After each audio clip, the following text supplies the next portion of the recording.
بسم اللہ الرحمن الرحیم۔ السلام علیکم، میں ہوں علی اصغر اور آپ دیکھ رہے ہیں میرا یوٹیوب چینل۔ بلے کا انتخابی نشان چیر بن گیا اور نون لیگ اور نواز شریف کو لیول پلینگ فیلڈ نہیں ملی۔ اس ویڈیو میں ہم اسی کے متعلق بات کریں گے۔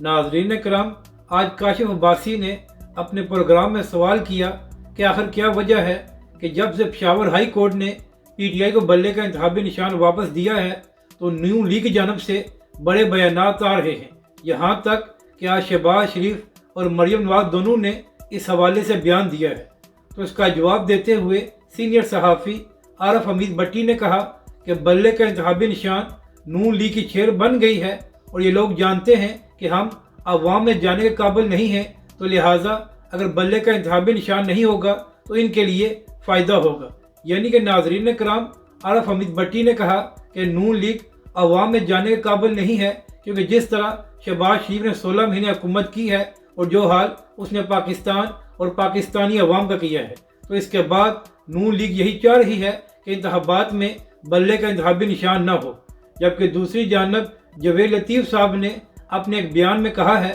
کہ ابھی تک نون لیگ اور نواز شریف کے لیے لیول پلینگ فیلڈ نہیں ہے۔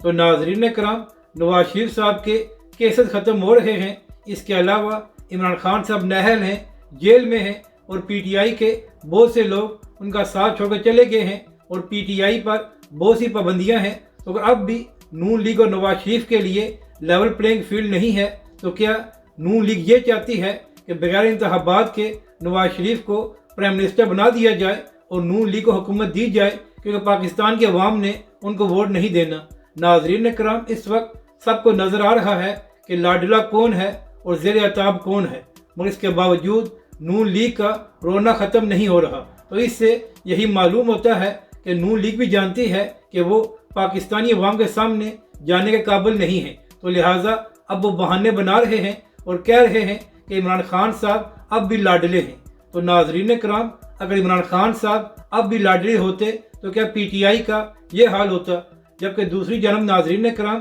تحریک لبیک پاکستان اور حافظ سعد حسین رضوی کی انتخابی کمپین بڑے اچھے انداز میں جا رہی ہے، اور جہاں بھی تحریک لبیک کے سربراہ حافظ سعد حسین رضوی نے جلسہ کیا ہے تو پاکستان کے عوام کی جانب سے ایک اچھا اور پازیٹیو رسپانس دیا گیا ہے، جس سے یہی معلوم ہوتا ہے کہ پاکستان کے عوام تحریک لبیک پاکستان اور حافظ سعد رضوی کا آنے والے انتخابات میں ساتھ دے گی۔ اپنی رائے کا ضرور اظہار کریں کہ آپ کو یہ ویڈیو کیسی لگی، اور ہمارے اس چینل کو بھی سبسکرائب کریں۔